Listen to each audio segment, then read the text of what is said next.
세상에 영원한 것은 없다. 모든 것은 변한다. 꽃은 피고 지며 계절은 돌고 돈다. 하루의 빛은 동쪽에서 떠올라 서쪽으로 사라진다.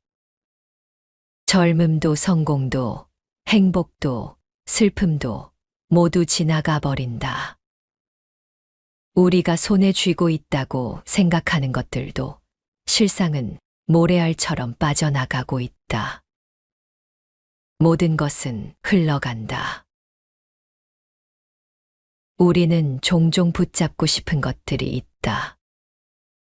우리의 젊은 시절 사랑하는 이와의 달콤한 순간들, 꿈꾸던 목표를 이룬 성취의 기쁨 같은 것들 말이다. 하지만 세상의 이치는 늘 우리의 바람과는 상관없이 흘러간다. 이렇게 세상의 모든 것들이 끊임없이 변하고 사라지는 것을 재행무상이라고 한다. 재행은 모든 현상을, 무상은 영원하지 않음을 뜻한다. 쉽게 말해 이 세상에 영원한 것은 없다는 의미다. 대자연은 끊임없이 변한다. 대자연의 일부인 사람의 감정도, 생각도, 관계도 마찬가지다.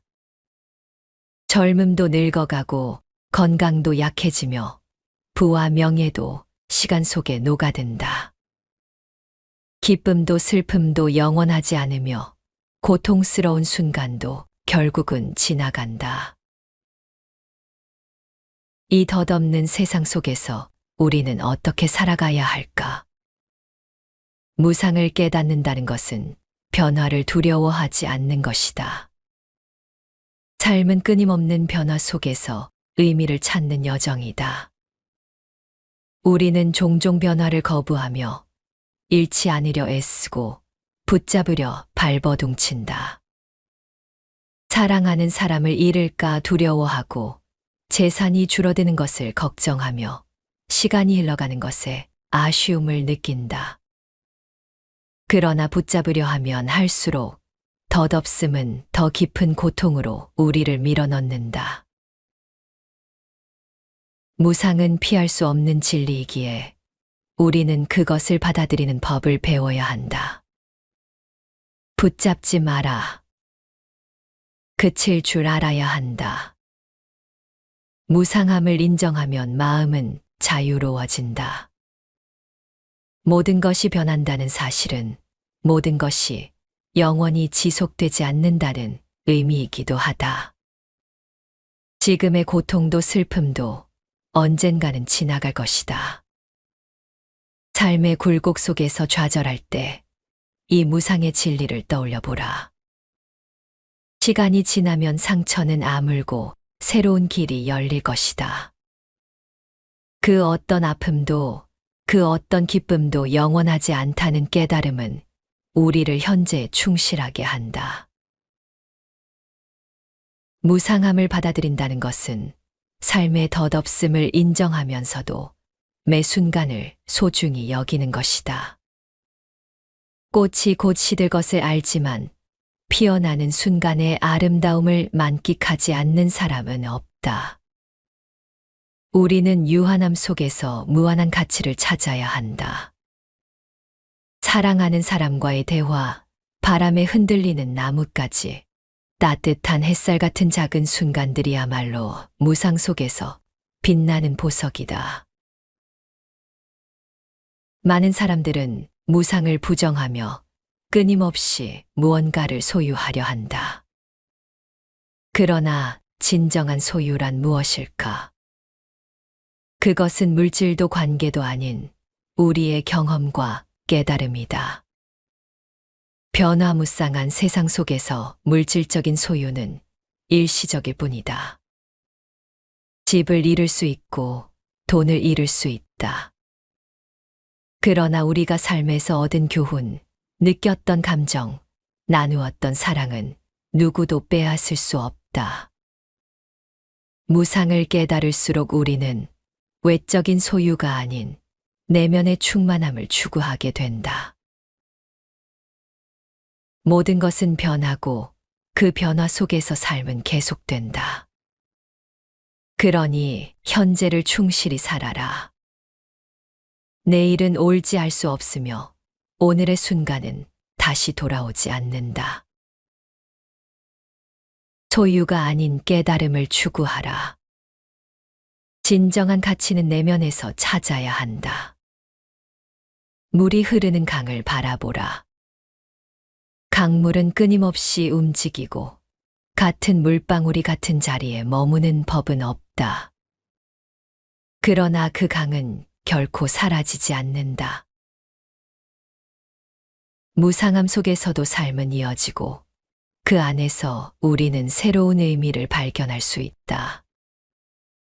덧없음을 깨달았을 때 우리는 비로소 삶의 소중함을 알게 된다. 무상함 속에서 아름다움을 찾고 변화를 기꺼이 받아들이며 매 순간을 충실히 살아가라. 그것이 무상한 세상 속에서 우리가 살아가야 할 방식이다. 덧없음 속에서 영혼을 살고 변화 속에서 변치 않는 가치를 찾는 것이 삶의 진리이다. 오늘 낭독할 책은 에세이로 있는 명심보감이다. 오랜 세월 동안 동양의 지혜가 응축된 귀중한 가르침을 담은 책으로 다양한 고전과 현인들의 사상을 24개의 주제로 정리한 인생의 지침서이다. 명심보감의 의미는 마음을 환하게 비추는 거울이라는 뜻이다. 시시비비를 가리려 하기보다는 모든 것을 있는 그대로 받아들이는 법, 과도한 감정의 기복을 다스리는 법, 마음의 평안을 찾는 법 등 실천적인 지혜들이 담겨 있다. 현대를 살아가는 우리들에게 필요한 것은 바로 이러한 삶의 지혜일 것이다. 우리의 일상이 때로는 고단하고 힘들지라도 이러한 지혜들이 우리 삶의 나침반이 되어줄 것이다. 시시비비는 실상이 없다. 어리석고 못난 사람이 성내는 것은 모두가 이치에 통하지 못했기 때문이다. 마음의 불길을 더하지 말고 다만 귓가를 스치는 바람결로 여기라. 장점과 단점은 사람마다 있기 마련이고 세상의 인심은 어느 곳이나 한결같다.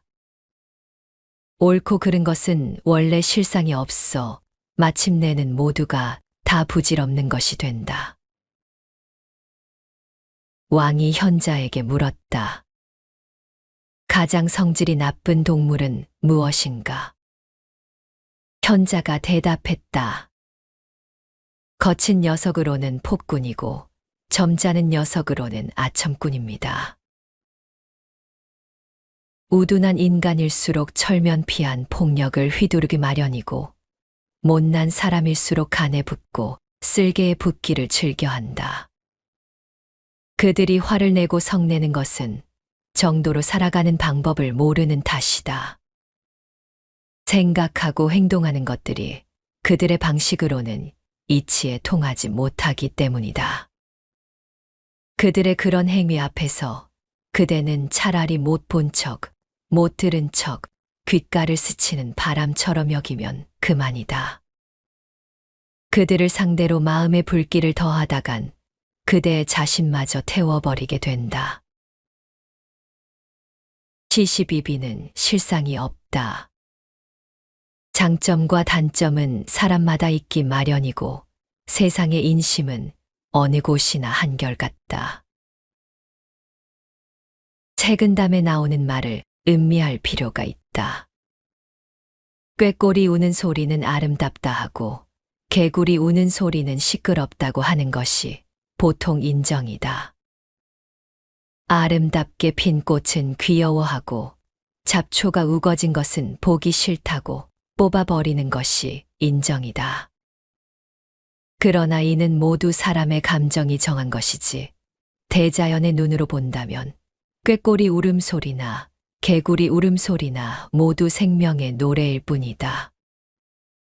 아름다운 꽃이나 꽃 없는 잡초나 다 같이 생명 있는 자의 모습일 뿐이다.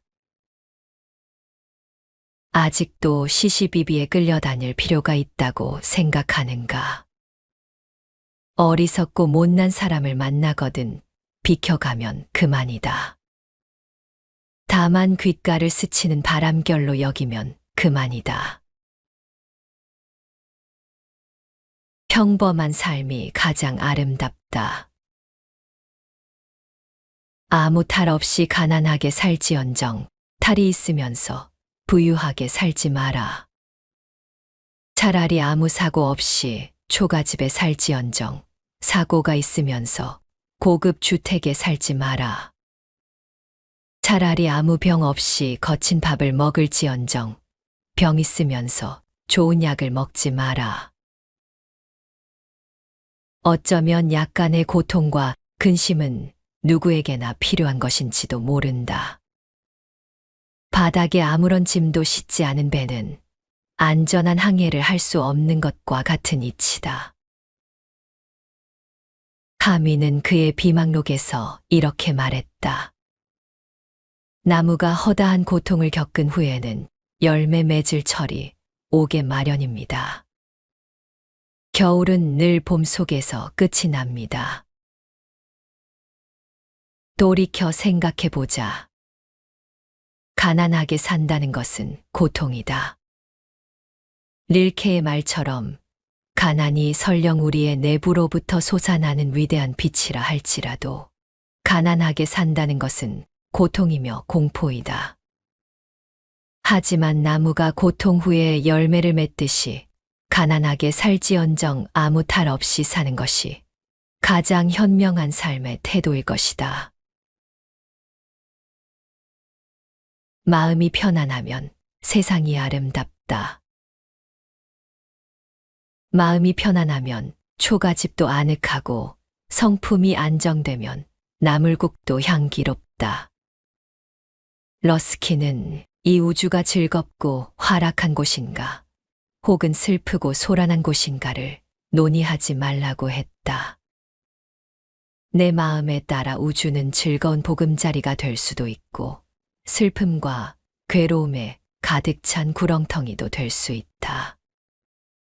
우리는 마음에 따라 두 가지 중에 하나를 선택할 자유가 있을 뿐이라는 것이다. 마음은 쓰면 쓸수록 골짜기로 파고드는 버릇이 있다. 아주 작은 일에도 마음을 쓰기 시작하면 그것은 끝간데 없이 치닫기 일수다. 마음은 눈에 보이지 않는 것도 느끼기 때문이다. 손으로 만져지지 않아도 느끼며 귀에 들리지 않아도 느낀다. 막힌 데가 없는가 하면 숨 돌릴 틈도 없이 꽉 막혀 있기도 한다.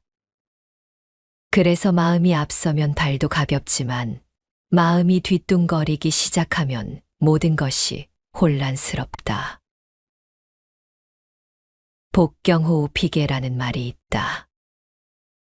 복이란 새털보다도 가볍다는 뜻으로 자신의 마음가짐에 따라 행복하게 된다는 말이다. 참으로 마음이 편안하면 흐르는 물속도 아늑할 것이며 구르는 돌에서도 향기가 날 수 있다. 그러나 다시 생각해보면 마냥 편안하기만 한 마음이란 어쩌면 정지된 마음일 수 있다. 그것은 호수처럼 잔잔히 고여있는 물이나 바람 한 점 없는 망망대해일 수도 있다. 그것은 마음의 평화가 아니다. 그저 아늑하기만 한 것은 죽은 것과 다름없다. 마음이란 편안한 가운데서 항상 흐르고 있어야 한다. 쉴 새 없이 흐르고 나아가야 한다. 그 흐르는 마음 한가운데 그대를 실으라. 그리고 끊임없이 항해하라. 라즈니쉬가 말했다. 이성은 바깥쪽으로 움직이고 타인에게로 열린다. 마음은 안쪽으로 움직이고 자신에게로 열린다. 지혜로운 삶은 가꾸기에 달려 있다. 군자에게는 세 가지 경계해야 할 것이 있다. 연소할 때에는 혈기가 정해지지 않았기 때문에 여색을 경계해야 하고, 장성하여서는 혈기가 왕성하기 때문에 남과 싸우는 것을 경계해야 하며, 노년에 들어서는 혈기가 이미 쇠퇴하기 때문에 무력을 경계해야 한다. 도스토예프스키의 악령에 다음과 같은 문장이 나온다. 인생은 고통이며 공포다. 그러므로 인간은 불행하다. 그러나 인간은 인생을 사랑하고 있다. 그것은 고통과 공포를 사랑하기 때문이다. 공자가 지적한 세 가지 경계할 점이 곧 고통과 공포의 대상들이다. 여색을 조심할 것과 싸우는 일을 조심할 것과 무력을 경계할 것이 바로 그 대상들이다.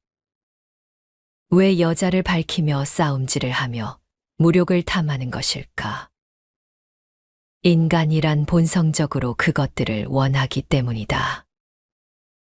사랑의 대상이 곧 고통이며 공포인 것이다. 미국의 정치, 사상, 과학 분야에 많은 업적을 쌓은 벤자민 프랭클린이 젊었을 때의 일이다. 한 번은 이웃 마을에 사는 친구 집을 찾아가게 되었다.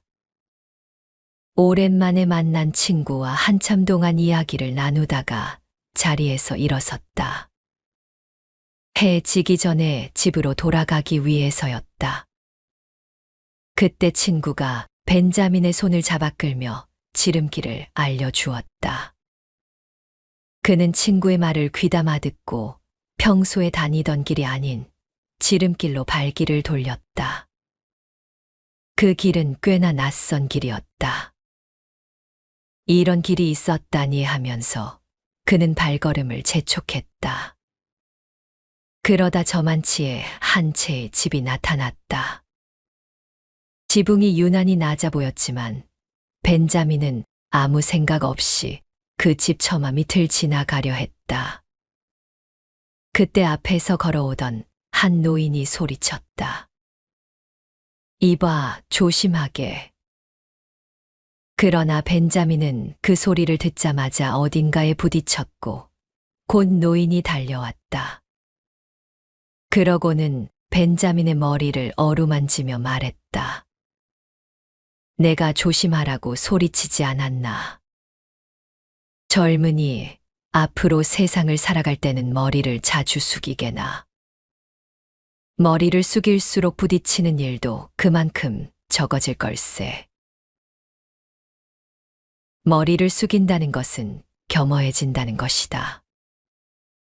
겸허한 삶은 지혜로운 삶이며 아름다운 삶이다. 겸허함 속에서는 그 어떤 탐욕도, 투쟁도, 욕정도 정화될 수밖에 없다. 참다운 인생은 기쁨이다. 슬픔과 기쁨을 크게 하지 마라. 분노가 심하면 기운을 상하게 되고 생각이 많으면 정신을 소모한다. 정신이 피로해지면 마음이 수고롭게 되고 기운이 약해지면 질병이 생기기 마련이다. 슬픔과 기쁨을 크게 하지 말고 음식은 마땅히 고르게 취할 것이며 계속해서 밤에 취하는 일이 없게 할 것이며 새벽에 화내는 일을 가장 경계해야 한다. 로마 황제 페르디난트가 부다시 주위에서 헝가리 왕 요한네스와 싸울 때의 일이다. 독일의 장군 라이샤트는 죽은 기사의 시체가 운반되는 것을 눈여겨보고 있었다. 그는 기사가 전투에서 용감하게 싸우는 모습을 보았기 때문에 상심하여 기사의 죽음을 슬퍼했다. 라이샤트는 죽은 기사의 신원을 확인하려고 갑옷과 투구를 벗기게 했다. 순간 그의 눈앞에 그의 아들이 싸늘한 시체로 누워 있는 것이 아닌가. 주변에 있던 많은 사람들이 그 광경에 울부짖었다. 그러나 라이샤트는 아무 말이 없었다. 눈물도 흘리지 않았다. 눈 한 번 깜빡하지 않고 아들의 시신을 응시하다가 끝내는 빳빳하게 서서 그대로 죽고 말았다. 엄청난 슬픔은 사람의 기력을 통째로 삼켜버린다. 큰 슬픔은 말이 없다. 슬픔은 마음이 죽는 것보다는 크지 않고 몸이 죽는 것과 버금간다라고 장자도 말하지 않았던가. 분노가 심하면 기운을 상하게 된다. 생각이 많으면 정신이 소모된다. 정신이 피로해지면 마음이 수고롭다. 따라서 기운이 약해지면 질병이 생기기 마련이다. 기쁨 역시 마찬가지다. 너무나 큰 기쁨은 말이 없다. 어떠한 기쁨이라도 등에 고통을 업고 있다고 하지 않던가. 그대의 기쁨은, 그대의 슬픔은 부디 아름다움으로 치장하라. 과격하지만 않으면 그대의 마음에는 항상 아름다움으로 꽃핀 슬픔과 기쁨이 함께 어우러질 것이다. 맑은 정신은 모든 것의 근본이다. 담백하게 먹으면 정신이 맑아지고 마음이 맑으면 잠자리가 편안하다. 안정된 마음으로 사물에 응하면 비록 책을 읽지 않더라도 덕 있는 군자가 될 수 있다. 스피노자가 말했다. 사람들이 세상에서 가장 좋아하고 가장 얻고 싶어 하는 것은 재물과 명예와 쾌락이라고 할 수 있다. 그러나 이 세 가지는 우리의 정신이 좋은 것을 발견하지 못하도록 늘 방해한다. 재물과 명예와 쾌락을 앞세우고 간다면 우리는 정신을 잃어버리고 말 것이다. 정신이란 물체적인 것을 초월한 실제를 뜻한다. 그것이 바로 마음이다. 마음이 모든 것의 지렛대가 될 수 있는 것은 모든 물체적인 것을 초월하기 때문이다. 담백하게 먹는다는 말에서 우리는 식생활만을 생각해서는 안 된다. 먹는다는 말 속에는 재물과 명예와 쾌락이 복합적으로 내재되어 있다. 먹는 것은 큰 즐거움이다. 이 세상에 널려 있는 재물과 명예와 쾌락 또한 그렇다. 그런 즐거움들만 찾는 것이 물질적인 편식이다. 지나치게 욕심을 부리지 마라. 호라티우스의 말처럼 그릇이 맑지 않으면 무엇을 넣어도 씌어진다. 항상 맑은 정신을 유지하라. 마음을 빼앗기면 눈은 아무것도 볼 수 없다.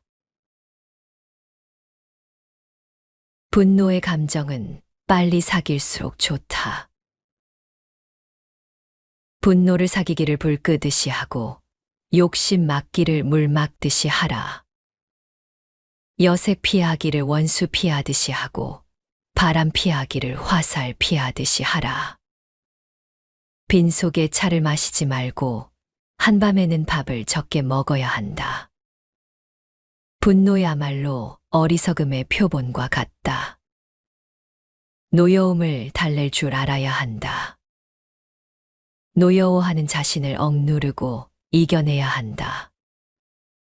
그렇지 못하면 노여움이 자신을 먹어치울 것이다. 처칠에 관한 에피소드를 소개한다. 언젠가 키가 아주 작은 웨지우드 벤이라는 하원 의원이 자리에서 일어나 처칠의 발언에 대해 신랄하게 비판했다.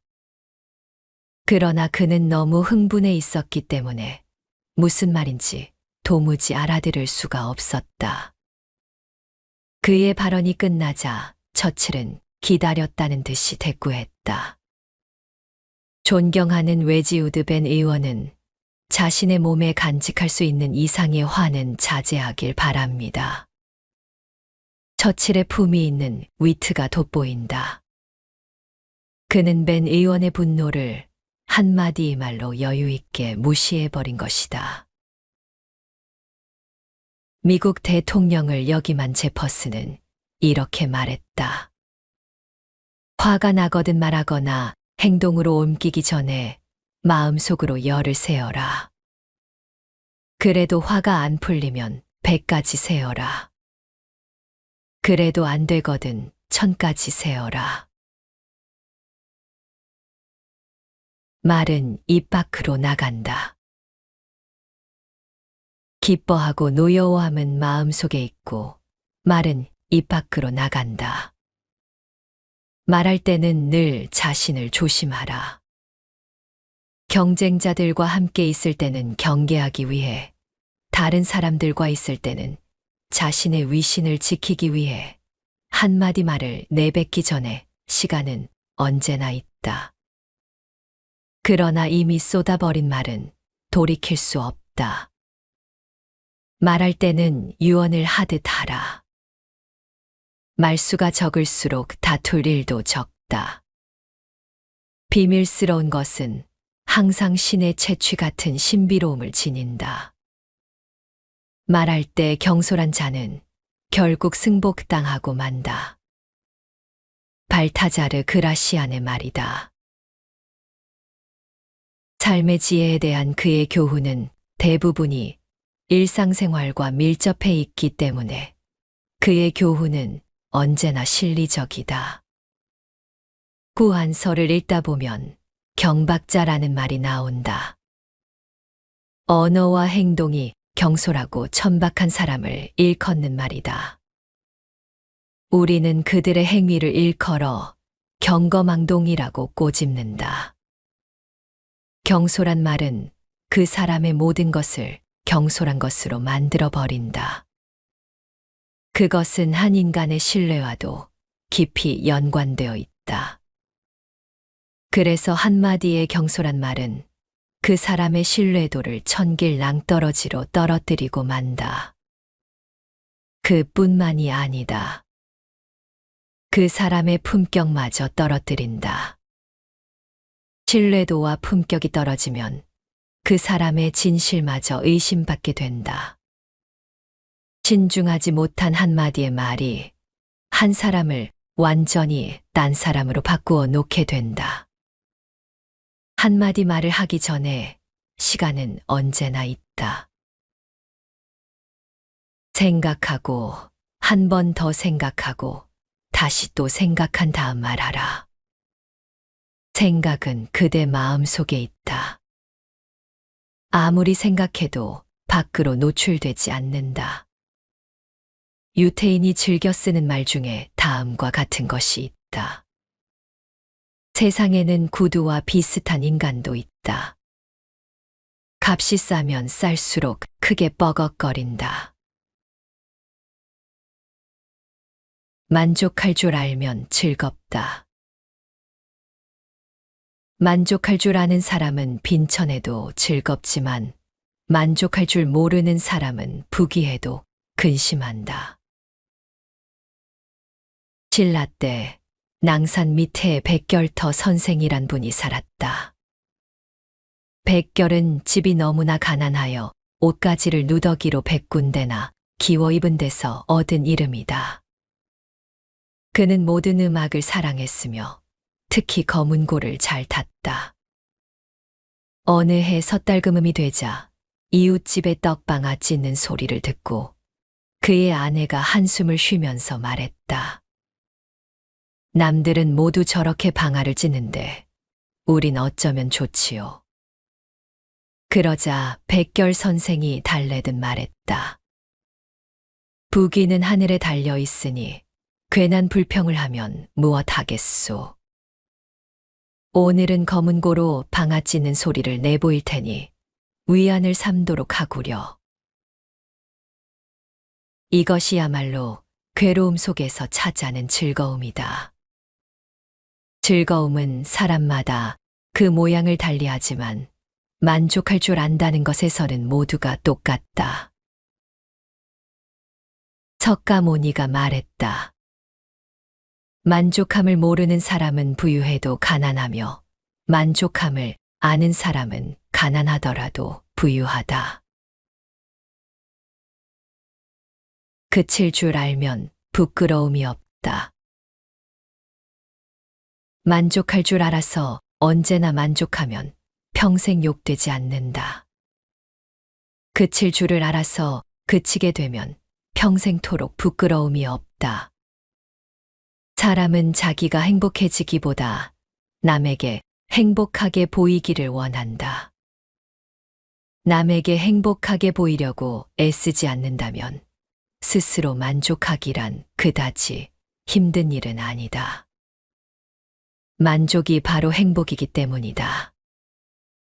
만족하지 않으면서 행복을 느끼는 사람은 찾기 어렵다. 그 만족의 욕구가 어디까지라고 단정해서 말할 수 있는 사람 역시 만나기 어렵다. 돈을 좋아하는 사람은 바라던 만큼 돈을 가지게 되어도 만족하지 못한다. 여자를 좋아하는 사람은 바라던 미인을 얻어도 역시 만족하지 못한다. 명예나 권력도 마찬가지다. 욕심과 탐욕이라는 어휘가 그 자리를 차지하기 때문이다. 만족할 줄 아는 것과 마찬가지로 그칠 줄도 알아야 한다. 때가 되면 앉았던 자리에서도 일어나야 하며 누리던 권력도 미련 없이 다른 사람에게 내줄 수 있어야 한다. 에리히 프롬은 자유로부터의 도피에서 말했다. 탐욕은 결코 만족에 이를 수 없는 욕구를 만족시키기 위해 끝없이 노력하는 가운데 그를 지쳐버리게 하는 바닥 없는 함정과 같다. 생각을 가다듬고 행동하라. 쓸데없는 생각은 정신을 상하게 하고 허망된 행동은 화근을 불러온다. 어느 날 칭기즈칸이 사냥을 하기 위해 숲속으로 말을 몰았다. 많은 신하들이 줄을 지어 그를 따랐다. 팔목에는 칭기즈칸이 유난히도 아끼는 매가 앉아 있었는데 그 매는 사냥을 할 때마다 동행하곤 했다. 칭기즈칸 일행은 하루 종일 숲속을 헤맸지만 사냥의 결과는 신통치 못했다. 해가 질 무렵이 되자 그들은 하는 수 없이 궁전으로 돌아가기로 했다. 왕은 숲의 지형을 누구보다도 잘 알고 있었던 터라 지름길을 선택했다. 한참을 달리다가 심한 갈증을 참을 수 없어 샘물을 찾았지만 웬일인지 언제나 넘쳐 흐르던 샘이 말라 있었다. 너무 빨리 달려왔기 때문에 주변에는 아무도 보이지 않았다. 매 역시 어디론가 날아가고 없었다. 문득 바위 틈에서 맑은 물이 한 방울 두 방울씩 떨어지는 게 아닌가. 왕은 잔을 꺼내 물방울을 받았다. 한참 후 잔에 물이 거의 다 차자 왕은 잔을 입으로 가져갔다. 그 순간 어디선가 매가 날아와 물잔을 주둥이로 치고는 날아가 버렸다. 왕은 하는 수 없이 잔을 주워 다시 물을 받기 시작했다. 물이 반쯤 채워졌을 때 그는 다시 물을 마시려 했다. 하지만 또다시 매가 날아와 물잔을 엎질렀다. 쓸데없는 일을 만들지 마라. 일을 만들면 일이 생기고 일을 줄이면 일은 줄어든다. 쓸모없는 일로 허둥대는 사람을 꼬집는 재미있는 속담이 있다. 소나기는 오려하고 똥은 마렵고 괴타리는 옹치고 꼴찜은 넘어지고 손은 뛰쳐나갔다가 그것이다. 속담의 내용을 그림 그리듯 머릿속으로 그려보면 마치 한 폭의 풍속화를 보는 듯 저절로 웃음이 난다. 비슷한 말로 똥 마려운 계집 국거리 썰듯이라는 말이 있다. 제 일이 급하면 다른 일은 아무렇게나 해치운다는 말이다. 항상 바쁘다고 입버릇처럼 말하는 사람들이 많다. 그러나 그런 사람들의 대부분은 본연의 일 때문에 바쁜 것이 아니라 극히 지엽적인 것들에 쫓긴다.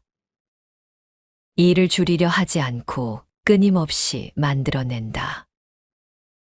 하지 않아도 좋은 일에 나서서 분주하게 자기 자신을 괴롭히는 것은 스스로의 삶을 망가뜨리는 지름길이 될 수밖에 없다. 찰스 킹즐리가 말했다. 매일 해야 할 일이 있다는 것에 감사하라. 그대는 절제와 극기, 근면과 의지력, 유쾌함과 만족, 그리고 게으름뱅이가 알지 못하는 100가지의 미덕을 얻으리라. 우리 삶은 매 순간의 선택과 반응으로 이루어진다. 세상의 수많은 문제와 관계 속에서 우리는 혼란스러워하고 감정의 기복을 겪는다. 이런 흔들리는 마음을 다스리고 지혜롭게 살기 위해서는 시시비비에 흔들리지 않는 마음, 평범한 삶의 아름다움, 그리고 편안한 마음가짐으로 살아가는 것이다. 시시비비는 실체가 없으며 각자의 감정과 관점에 따라 달라진다. 타인의 행동이 못마땅하더라도 대립하며 마음을 상하게 하는 것은 자신을 해치는 일이다. 불편한 상황은 바람처럼 흘려보내야 한다. 책은담의 말처럼 꾀꼬리 소리를 아름답다 하고 개구리 울음을 시끄럽다고 하는 것은 우리의 주관적 판단일 뿐이다. 자연의 관점에서는 모두 생명의 노래다. 평범한 삶은 그 자체로 아름답다. 화려한 삶을 꿈꾸지만 진정한 행복은 소박함 속에 있다. 아무 탈 없는 가난한 삶이 갈등 속의 부유한 삶보다 낫고 건강하게 소박한 식사를 하는 것이 진수성찬은 차려져 있지만 병들어 약을 먹는 것보다 낫다.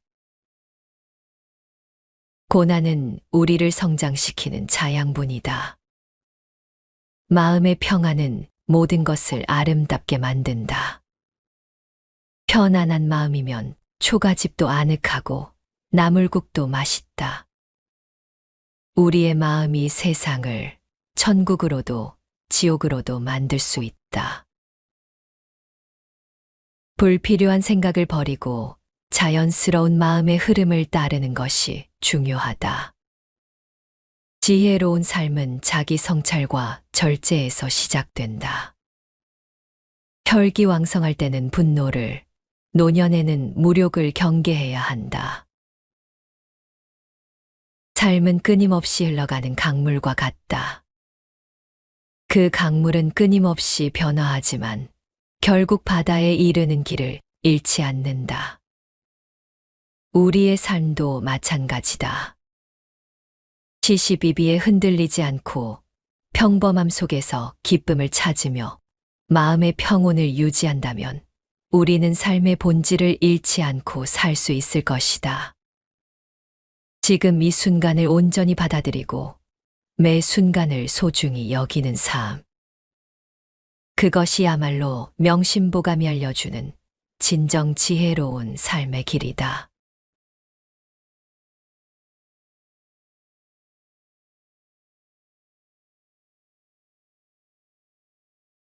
세상에 영원한 것은 없다. 모든 것은 변한다. 꽃은 피고 지며 계절은 돌고 돈다. 하루의 빛은 동쪽에서 떠올라 서쪽으로 사라진다. 젊음도 성공도 행복도 슬픔도 모두 지나가 버린다. 우리가 손에 쥐고 있다고 생각하는 것들도 실상은 모래알처럼 빠져나가고 있다. 모든 것은 흘러간다. 우리는 종종 붙잡고 싶은 것들이 있다. 우리의 젊은 시절 사랑하는 이와의 달콤한 순간들, 꿈꾸던 목표를 이룬 성취의 기쁨 같은 것들 말이다. 하지만 세상의 이치는 늘 우리의 바람과는 상관없이 흘러간다.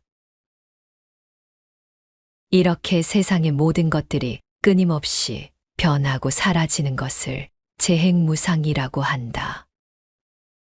재행은 모든 현상을, 무상은 영원하지 않음을 뜻한다. 쉽게 말해 이 세상에 영원한 것은 없다는 의미다. 대자연은 끊임없이 변한다. 대자연의 일부인 사람의 감정도, 생각도, 관계도 마찬가지다.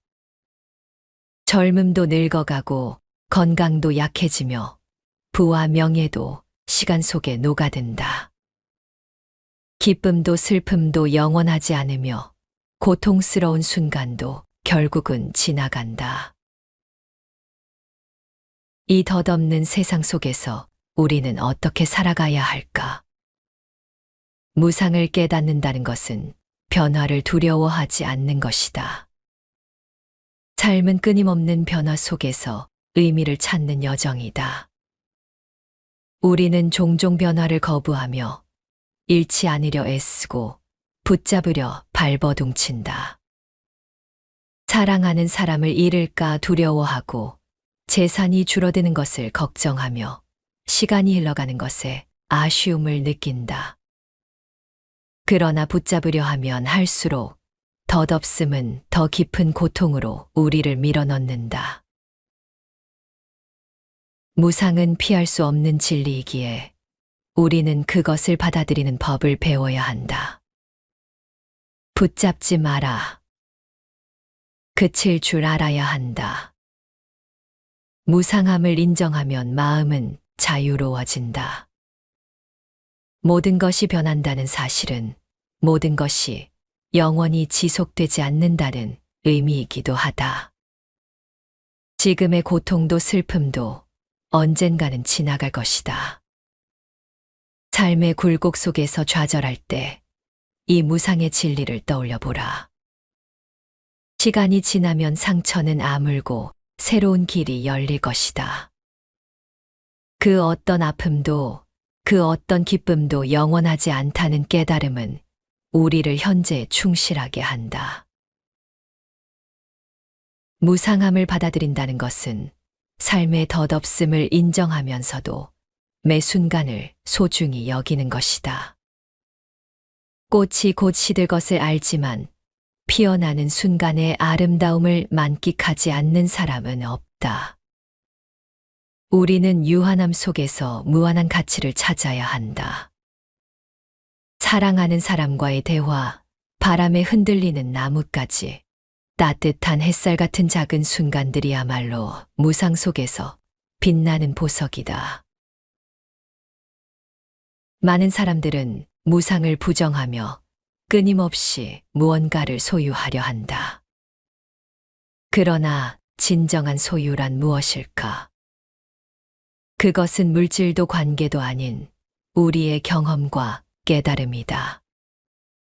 변화무쌍한 세상 속에서 물질적인 소유는 일시적일 뿐이다. 집을 잃을 수 있고 돈을 잃을 수 있다. 그러나 우리가 삶에서 얻은 교훈, 느꼈던 감정, 나누었던 사랑은 누구도 빼앗을 수 없다.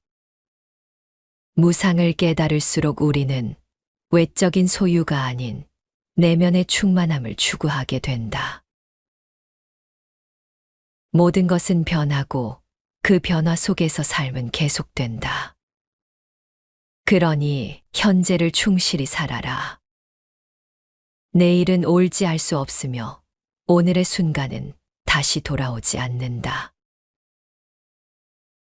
소유가 아닌 깨달음을 추구하라. 진정한 가치는 내면에서 찾아야 한다. 물이 흐르는 강을 바라보라. 강물은 끊임없이 움직이고 같은 물방울이 같은 자리에 머무는 법은 없다. 그러나 그 강은 결코 사라지지 않는다. 무상함 속에서도 삶은 이어지고 그 안에서 우리는 새로운 의미를 발견할 수 있다.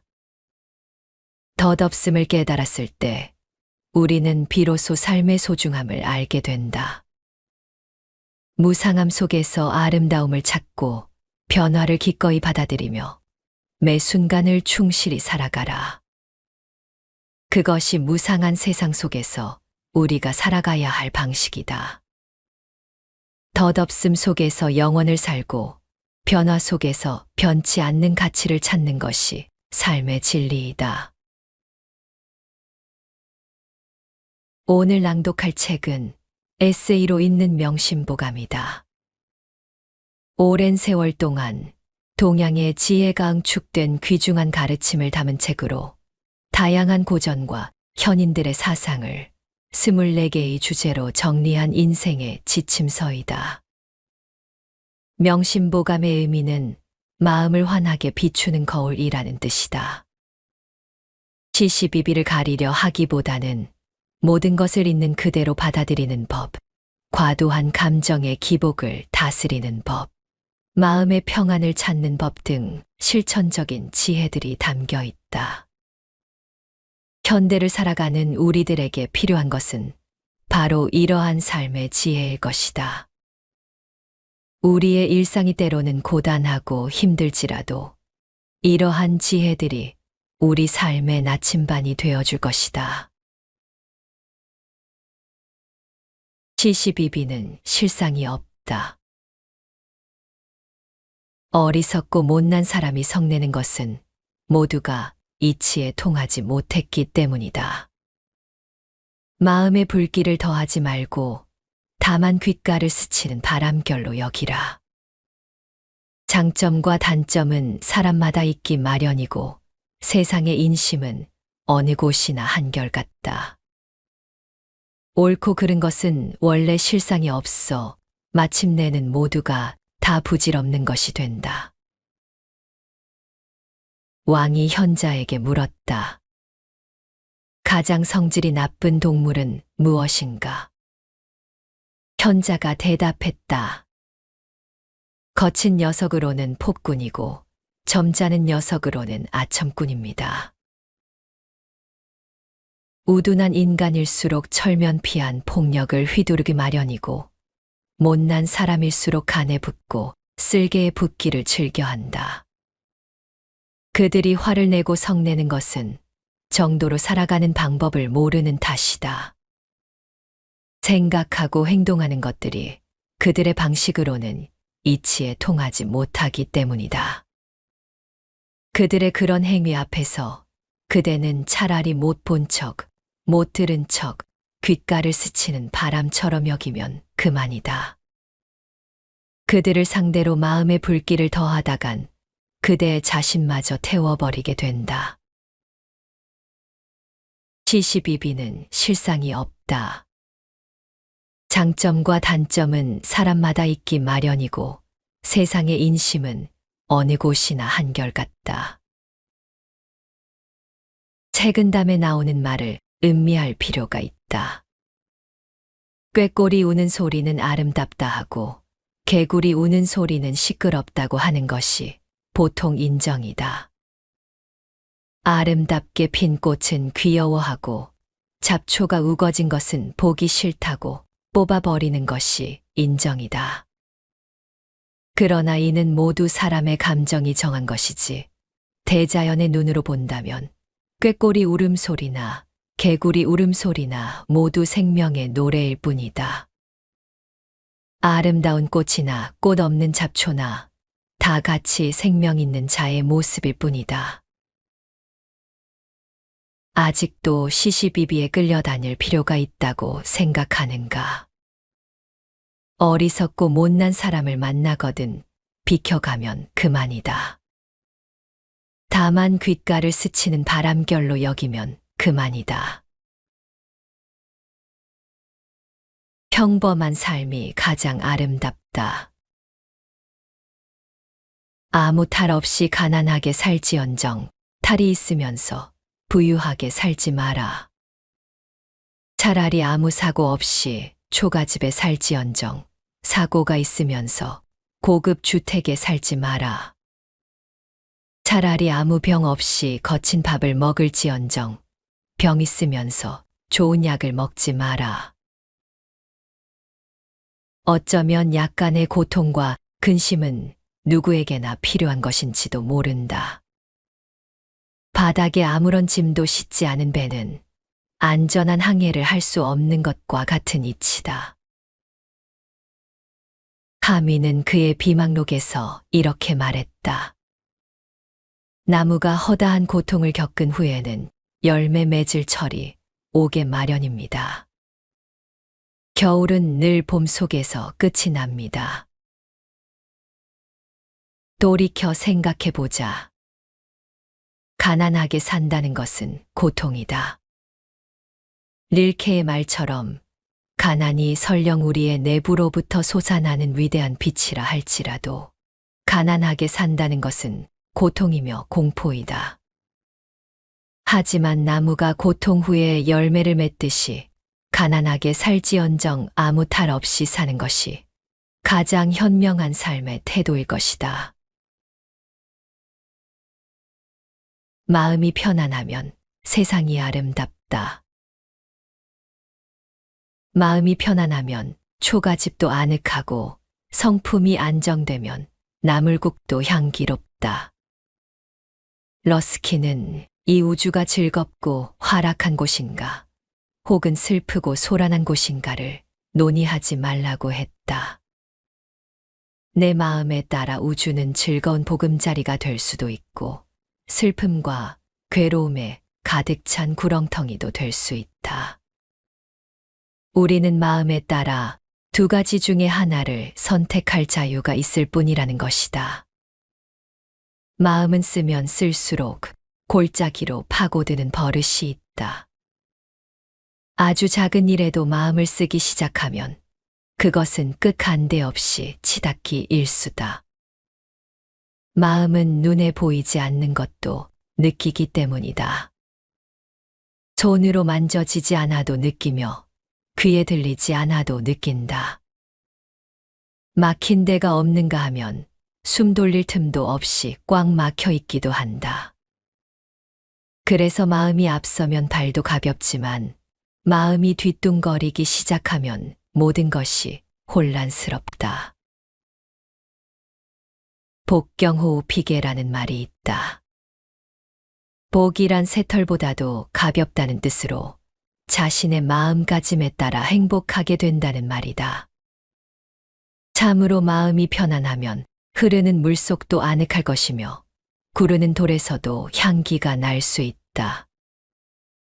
그러나 다시 생각해보면 마냥 편안하기만 한 마음이란 어쩌면 정지된 마음일 수 있다. 그것은 호수처럼 잔잔히 고여있는 물이나 바람 한 점 없는 망망대해일 수도 있다. 그것은 마음의 평화가 아니다.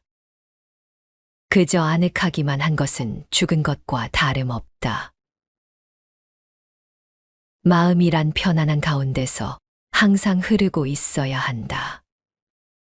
쉴 새 없이 흐르고 나아가야 한다.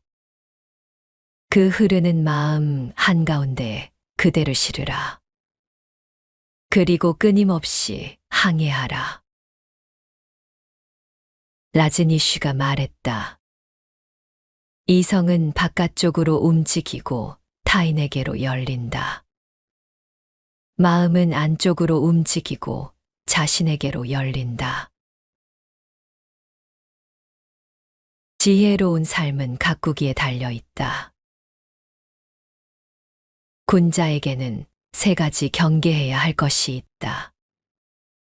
연소할 때에는 혈기가 정해지지 않았기 때문에 여색을 경계해야 하고, 장성하여서는 혈기가 왕성하기 때문에 남과 싸우는 것을 경계해야 하며, 노년에 들어서는 혈기가 이미 쇠퇴하기 때문에 무력을 경계해야 한다. 도스토예프스키의 악령에 다음과 같은 문장이 나온다. 인생은 고통이며 공포다. 그러므로 인간은 불행하다. 그러나 인간은 인생을 사랑하고 있다. 그것은 고통과 공포를 사랑하기 때문이다. 공자가 지적한 세 가지 경계할 점이 곧 고통과 공포의 대상들이다.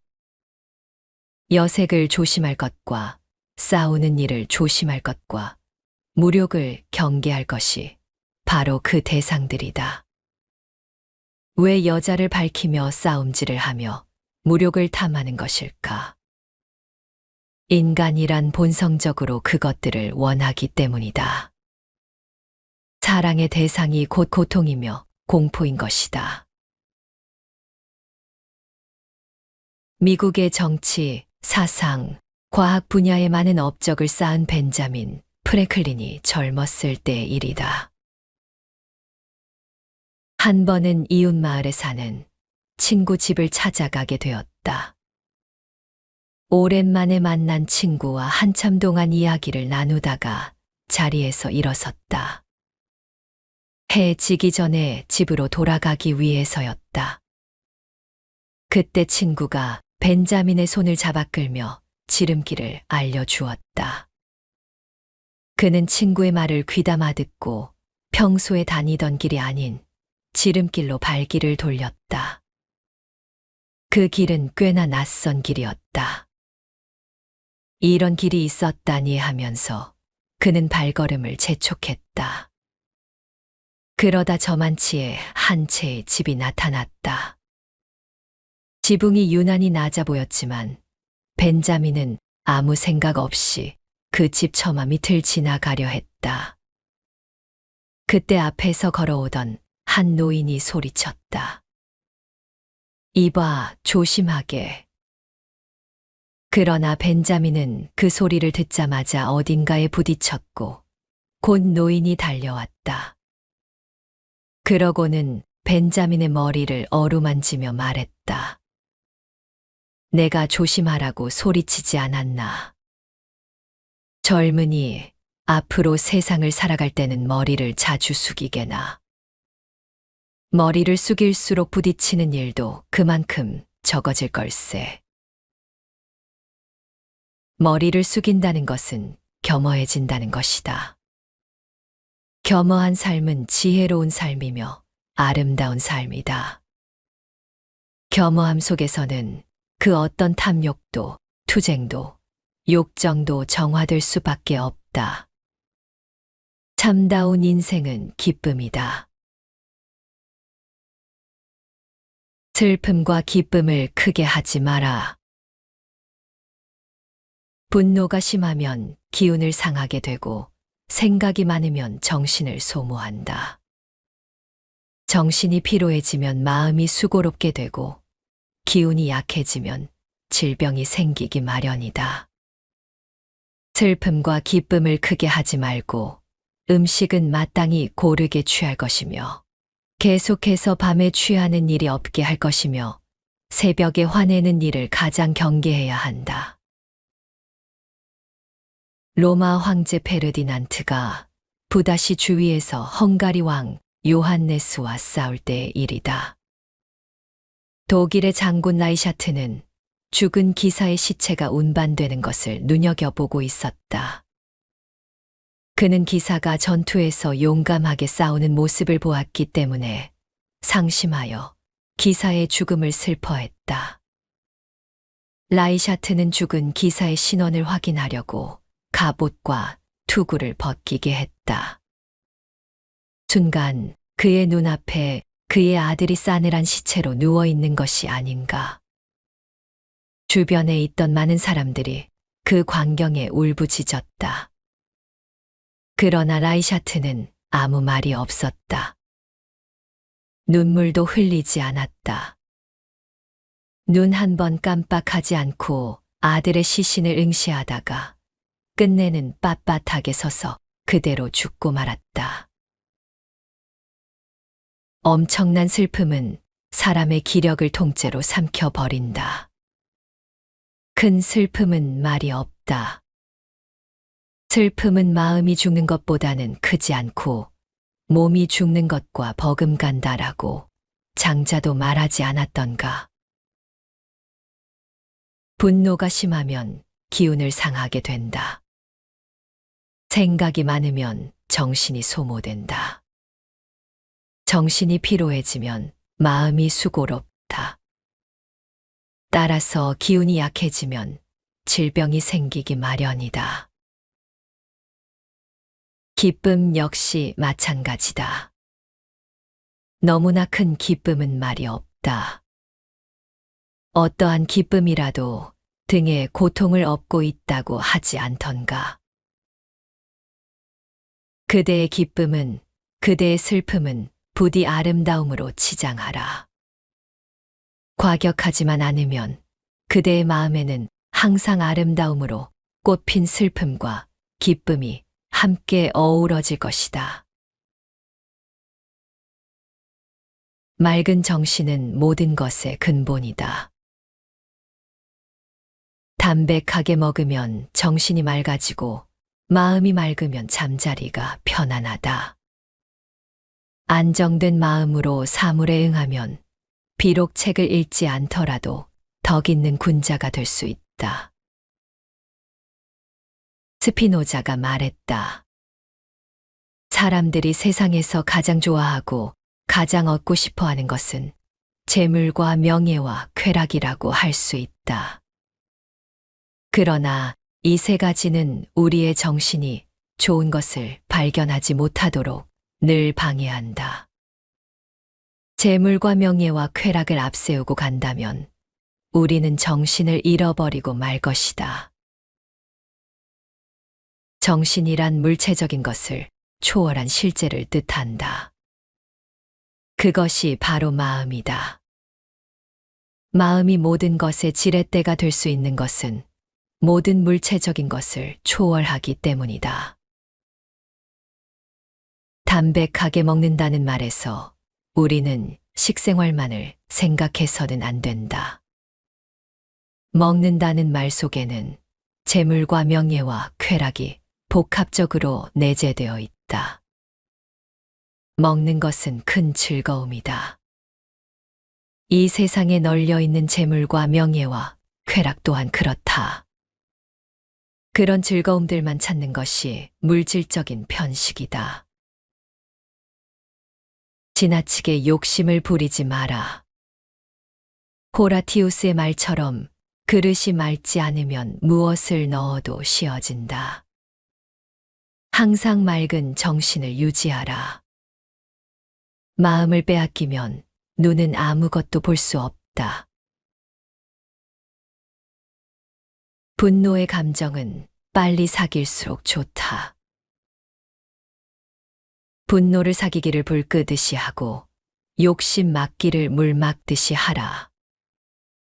여색 피하기를 원수 피하듯이 하고 바람 피하기를 화살 피하듯이 하라.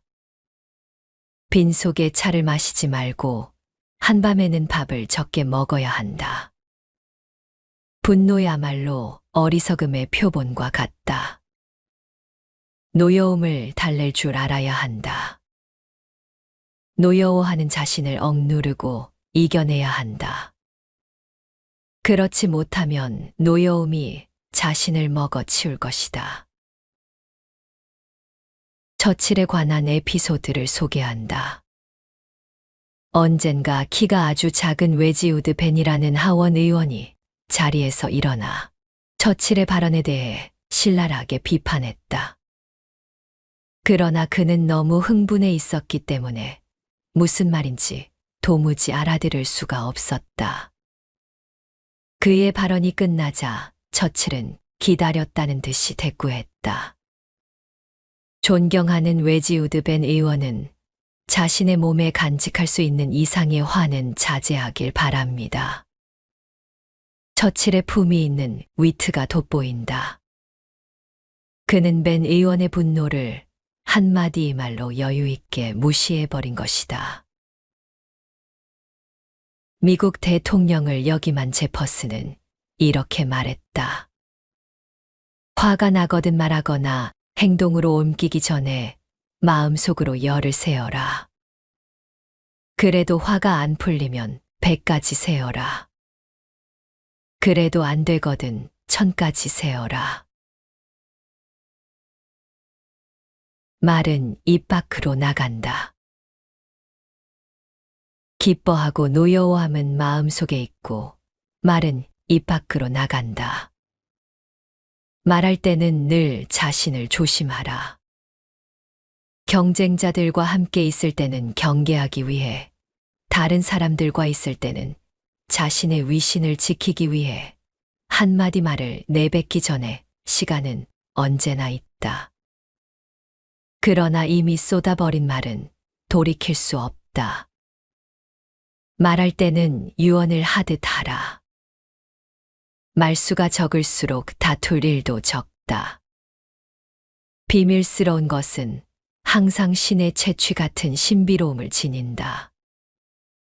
말할 때 경솔한 자는 결국 승복당하고 만다. 발타자르 그라시안의 말이다. 삶의 지혜에 대한 그의 교훈은 대부분이 일상생활과 밀접해 있기 때문에 그의 교훈은 언제나 실리적이다. 구한서를 읽다 보면 경박자라는 말이 나온다. 언어와 행동이 경솔하고 천박한 사람을 일컫는 말이다. 우리는 그들의 행위를 일컬어 경거망동이라고 꼬집는다.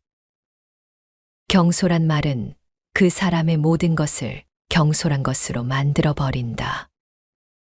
그것은 한 인간의 신뢰와도 깊이 연관되어 있다. 그래서 한마디의 경솔한 말은 그 사람의 신뢰도를 천길 낭떠러지로 떨어뜨리고 만다. 그뿐만이 아니다. 그 사람의 품격마저 떨어뜨린다. 신뢰도와 품격이 떨어지면 그 사람의 진실마저 의심받게 된다.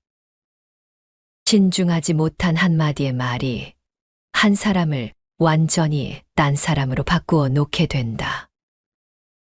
한마디 말을 하기 전에 시간은 언제나 있다. 생각하고 한 번 더 생각하고 다시 또 생각한 다음 말하라. 생각은 그대 마음속에 있다. 아무리 생각해도 밖으로 노출되지 않는다. 유태인이 즐겨 쓰는 말 중에 다음과 같은 것이 있다. 세상에는 구두와 비슷한 인간도 있다. 값이 싸면 쌀수록 크게 뻐걱거린다. 만족할 줄 알면 즐겁다.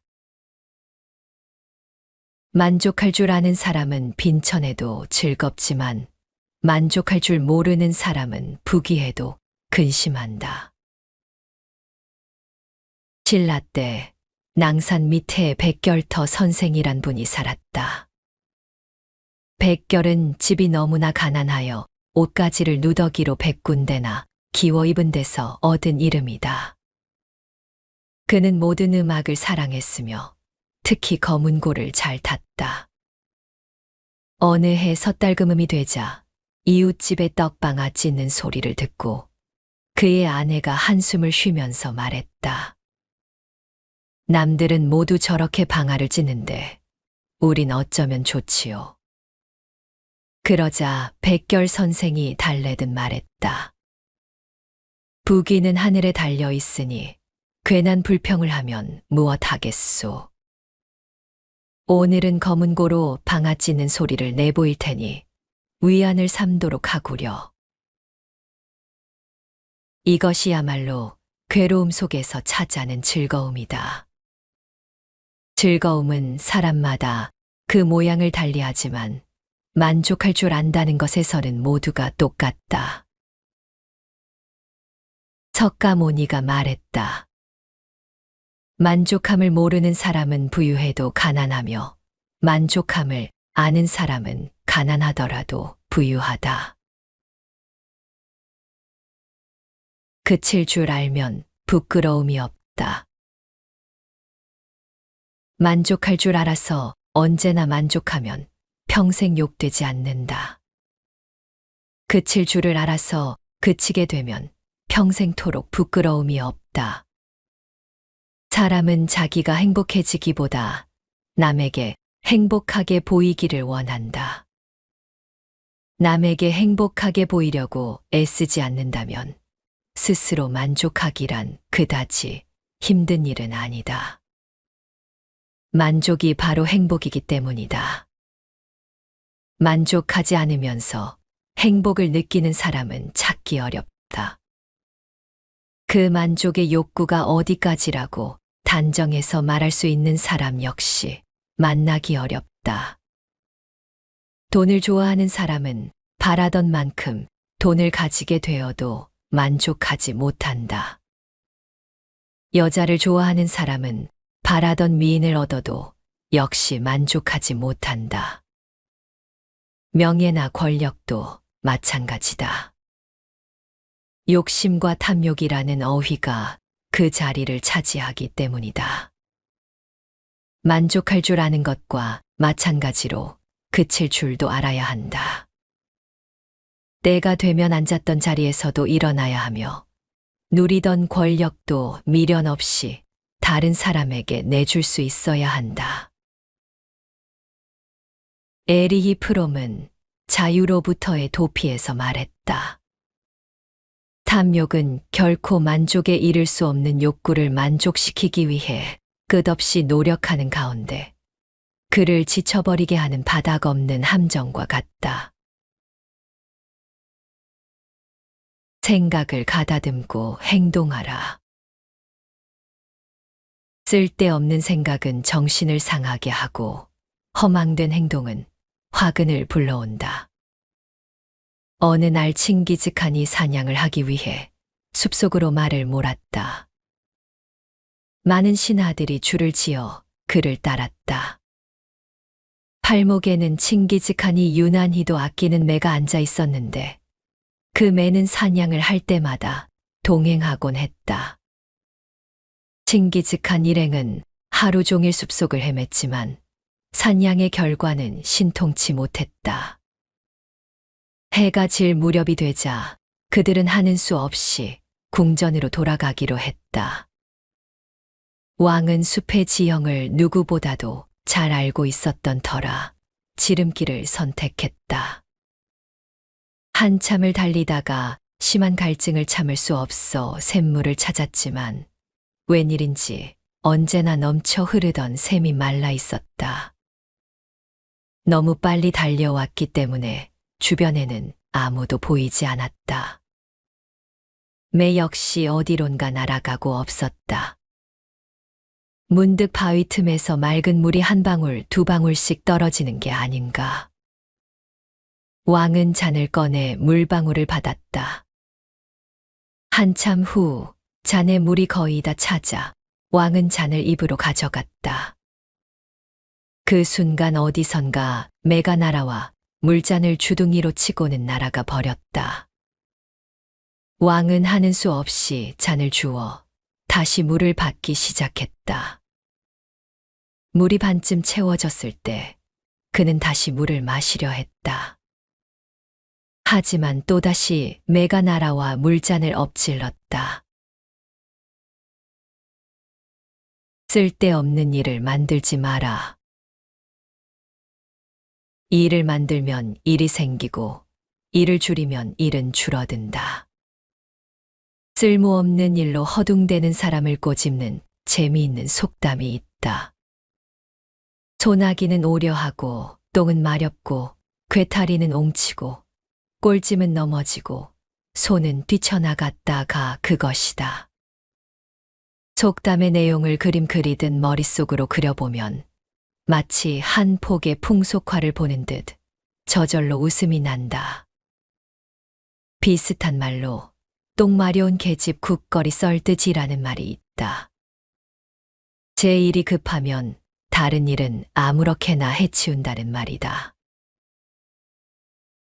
항상 바쁘다고 입버릇처럼 말하는 사람들이 많다. 그러나 그런 사람들의 대부분은 본연의 일 때문에 바쁜 것이 아니라 극히 지엽적인 것들에 쫓긴다. 일을 줄이려 하지 않고 끊임없이 만들어낸다. 하지 않아도 좋은 일에 나서서 분주하게 자기 자신을 괴롭히는 것은 스스로의 삶을 망가뜨리는 지름길이 될 수밖에 없다. 찰스 킹즐리가 말했다. 매일 해야 할 일이 있다는 것에 감사하라. 그대는 절제와 극기, 근면과 의지력, 유쾌함과 만족, 그리고 게으름뱅이가 알지 못하는 100가지의 미덕을 얻으리라. 우리 삶은 매 순간의 선택과 반응으로 이루어진다. 세상의 수많은 문제와 관계 속에서 우리는 혼란스러워하고 감정의 기복을 겪는다. 이런 흔들리는 마음을 다스리고 지혜롭게 살기 위해서는 시시비비에 흔들리지 않는 마음, 평범한 삶의 아름다움, 그리고 편안한 마음가짐으로 살아가는 것이다. 시시비비는 실체가 없으며 각자의 감정과 관점에 따라 달라진다. 타인의 행동이 못마땅하더라도 대립하며 마음을 상하게 하는 것은 자신을 해치는 일이다. 불편한 상황은 바람처럼 흘려보내야 한다. 책은담의 말처럼 꾀꼬리 소리를 아름답다 하고 개구리 울음을 시끄럽다고 하는 것은 우리의 주관적 판단일 뿐이다. 자연의 관점에서는 모두 생명의 노래다. 평범한 삶은 그 자체로 아름답다. 화려한 삶을 꿈꾸지만 진정한 행복은 소박함 속에 있다. 아무 탈 없는 가난한 삶이 갈등 속의 부유한 삶보다 낫고 건강하게 소박한 식사를 하는 것이 진수성찬은 차려져 있지만 병들어 약을 먹는 것보다 낫다. 고난은 우리를 성장시키는 자양분이다. 마음의 평안은 모든 것을 아름답게 만든다. 편안한 마음이면 초가집도 아늑하고 나물국도 맛있다. 우리의 마음이 세상을 천국으로도 지옥으로도 만들 수 있다. 불필요한 생각을 버리고 자연스러운 마음의 흐름을 따르는 것이 중요하다. 지혜로운 삶은 자기 성찰과 절제에서 시작된다. 혈기왕성할 때는 분노를, 노년에는 무력을 경계해야 한다. 삶은 끊임없이 흘러가는 강물과 같다. 그 강물은 끊임없이 변화하지만 결국 바다에 이르는 길을 잃지 않는다. 우리의 삶도 마찬가지다. 시시비비에 흔들리지 않고 평범함 속에서 기쁨을 찾으며 마음의 평온을 유지한다면 우리는 삶의 본질을 잃지 않고 살 수 있을 것이다. 지금 이 순간을 온전히 받아들이고 매 순간을 소중히 여기는 삶. 그것이야말로 명심보감이 알려주는 진정 지혜로운 삶의 길이다.